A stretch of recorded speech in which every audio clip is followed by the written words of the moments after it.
Give me that.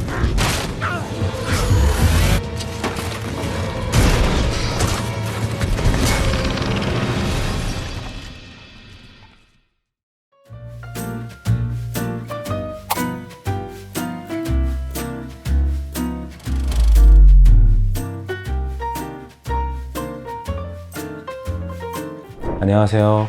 저는 중앙대 첨단영상대학원 실감미디어 애니메이션 콘텐츠 전공 김기현 교수라고 합니다. 여러분들 만나뵙게 돼서 영광입니다.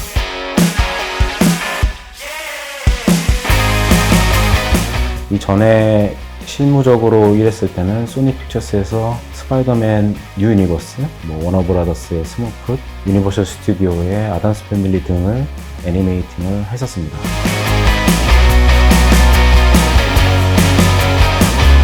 걔를 어떻게 피하는 방법? 이런 조그만 아이디어에서부터 시작을 했었는데 그거 만들면서 굉장히 재밌었고 제가 그 당시에 애니메이터로서 일을 해야 되겠다 그런 생각이 있었던 건 아니고 작업을 하면서 프리프로덕션부터 프로덕션까지 전체적으로 일을 다 하다 보니까 이게 애니메이션이 저한테 가장 제일 맞구나 그런 생각이 들었습니다. 그래서 그 작품 이후에 오히려 더 애니메이터에 대해서 좀 더 생각이 깊어진 것 같아요.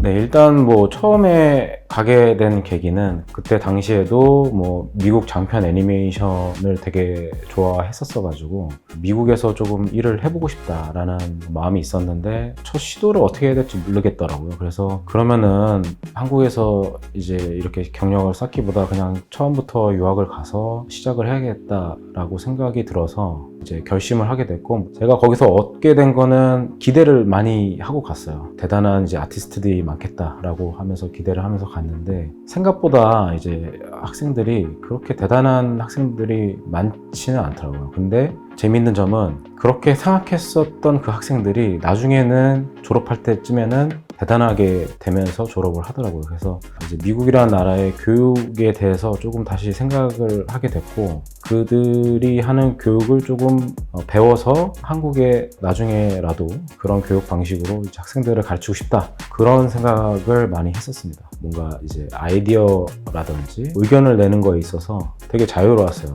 아무리 이상한 아이디어를 낸다고 해도 학생이건 선생님이건 그 아이디어에 대해서 무시를 하지도 않고 되게 이상한 아이디어라도 굉장히 존중해주는 그런 약간 환경이어서 굉장히 좋았고 학생과 교수와의 어떤 커뮤니케이션이 굉장히 활발해서 거의 이제 친구처럼 이제 지내는 느낌의 어떤 시스템이었고 그래서 그런 게 아마 스튜디오에서도 아무리 감독이라고 해도 일개 아티스트라고 해도 서로 이제 의견을 주고받는 거에 있어서 되게 자유롭게 이제 할 수 있어서 지금의 이제 헐리우드 애니메이션의 탄탄한 스토리 이런 게 나오지 않았을까 생각을 합니다.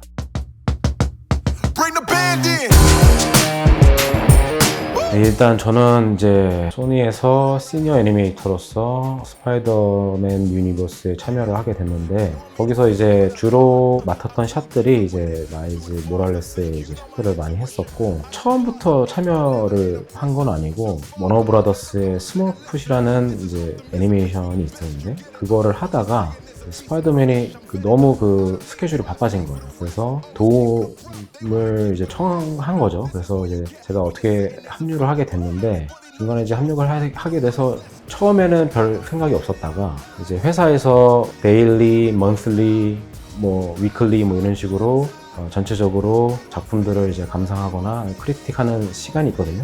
그래서 이제 먼슬리 때 스파이더맨의 마지막 아웃풋을 보게 된 거죠. 그 전에는 저는 이제 캐릭터의 애니메이션만 애니메이팅을 하다가 이제 먼슬리 때 이제 라이팅 쪽이나 컴포지팅 쪽에서 전체적으로 이제 손 보고 나서 나오는 아웃풋, 최종 아웃풋을 이제 보게 됐는데 그때 그걸 보고 충격을 먹었어요.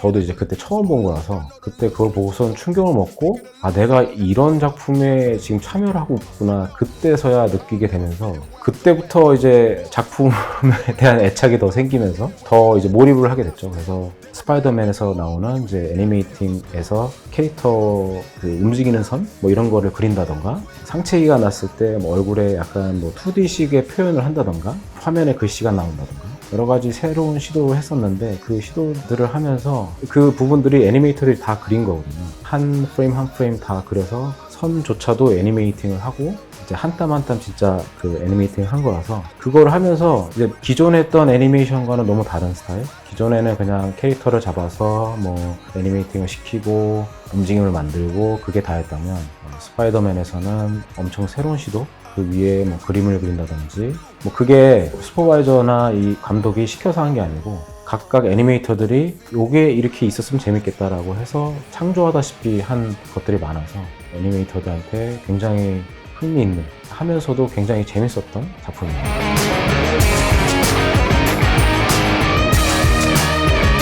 그걸 하면서 저 어렵다고 생각은 안 들고 너무 재밌다고만 생각이 들었고 감독이 원하는 어떤 감정을 만들어야 되기 때문에 프레임 안에서 창조를 하는 거라서 어찌 됐든 무한적으로 자유로울 수는 없어요. 그래서 계속 같은 일을 반복하는 느낌이 없지 않아 있긴 했는데 이제 그 작품을 하면서 무한대로 뭔가 상상할 수 있는 뭔가를 표현할 수 있는 그런 작업들을 하다 보니까 너무 재밌었고 빨리 뭐 다른 좀 좋은 샷들을 받고 싶었고 뭐 한 번도 힘들어 본 적은 없었던 것 같아요.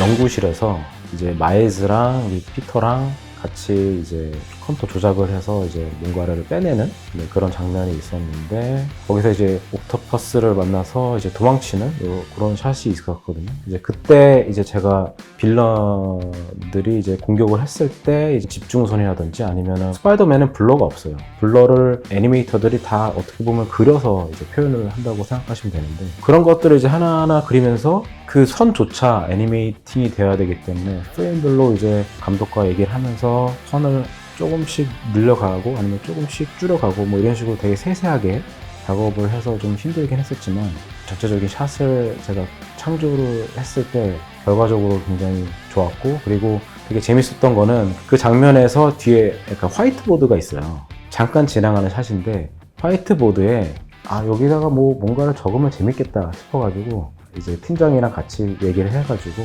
거기에 이제 우리 애니메이션 팀 한국말로 하면 뭐 애니메이션 팀 파이팅 뭐 이런 느낌으로 화이트보드에 제가 이제 그림을 그려가지고 글씨를 썼던 게 있거든요. 굉장히 빨리 지나가는 샷이라서 아마 찾기는 힘드실 것 같은데 저만 알죠. 이제 그런 거 보면서 되게 재밌었습니다.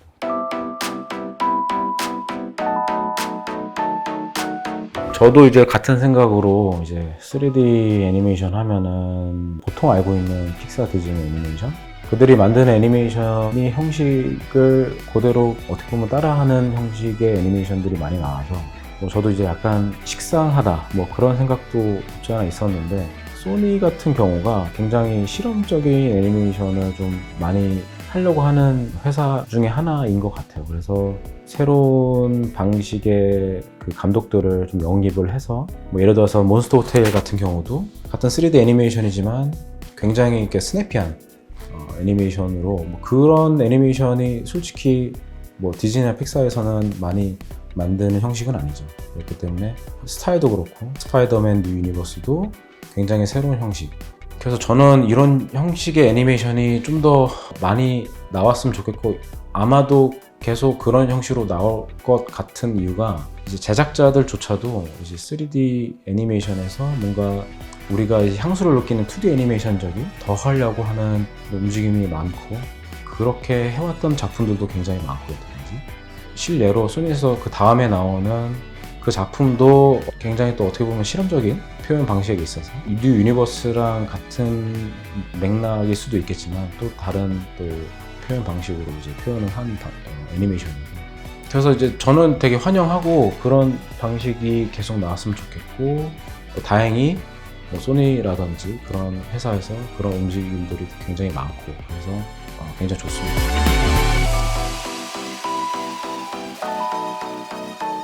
저도 그런 생각이 드는 게 이제 어쨌든 OTT도 플랫폼에서 원하는 어떤 스타일이 있고 그래서 보면은 디즈니 플러스나 넷플릭스나 뭐 HBO 이런 데서 원하는 어떤 스타일이 있잖아요. 그렇기 때문에 그 스타일에 따라서 어떻게 보면은 더 실험적으로 뭔가 할 수 있는 영역이 더 커졌다고 해야 되나? 왜냐면은 예전에는 극장을 상영하기 위해서는 그런 실험적인 것을 하기에는 좀 이거를 괜히 실험적으로 했다가 개봉을 했는데 흥행을 안 하면 회사 입장에서도 굉장히 안 좋기 때문에. 근데 이제 OTT로 오면서는 그런 실험적인 것을 해도 어쨌든 구독자들이 다 있기 때문에 어느 정도 이제 그런 부분들이 상쇄되는 게 없지 않아 있어서 오히려 더 OTT로 넘어오면서 그런 실험적인 애니메이션이 많아지지 않았나 그렇게 생각을 합니다.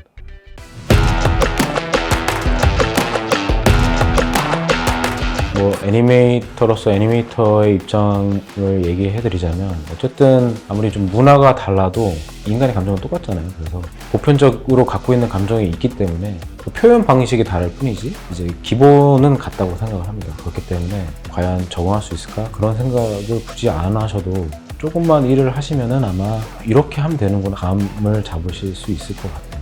해외에서 원하는 거는 실력입니다. 그래서 실력이 어느 정도 쌓이면은 언어가 약간 부족하더라도 그 실력으로 이제 그 언어적인 면들이 이제 커버가 되기 때문에 가능성이 있고, 근데 이제 언어를 너무 못하면은 그 의사소통에 문제가 있기 때문에 그들이 이제 원하는 어떤 피드백이 있으면 그거를 알아듣고 이제 그 피드백을 이제 고쳐야 되는데 그거마저도 알아듣기 힘들면은 당연히 이제 문제가 되겠죠. 언어적인 공부를 하고 일단은 실력적인 면에서 뭔가 커리어를 쌓아주시면은 아마 해외 진출을 좀 더 쉽게 할 수 있지 않을까 생각이 듭니다.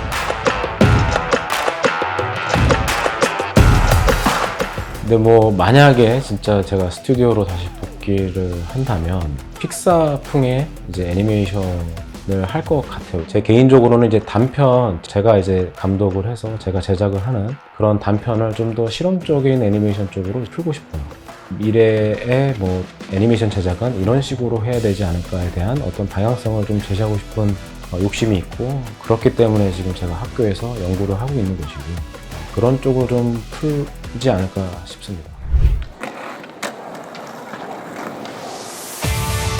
무비프레스 구독자 여러분, 저는 손단영상대학원에서 캐릭터 애니메이션 디벨롭먼트 랩을 운영하고 있는 상태에서 미래의 애니메이션의 제작 요건 뭐 이런 거 관련돼서 연구를 하고 있어서 여러분들 중에 미래의 애니메이션에 관해서 뭔가 궁금하다 그런 분들이 있으시면 언제든지 저에게 와주시면 좋을 것 같고, 저는 이제 학교에 있으면서 학생들과 같이 실험적인 단편을 만들면서 여러분들을 찾아뵙도록 하겠습니다. 네, 그러면 저는 또 다시 한번 작품으로 찾아뵙도록 하겠습니다. See you next movie.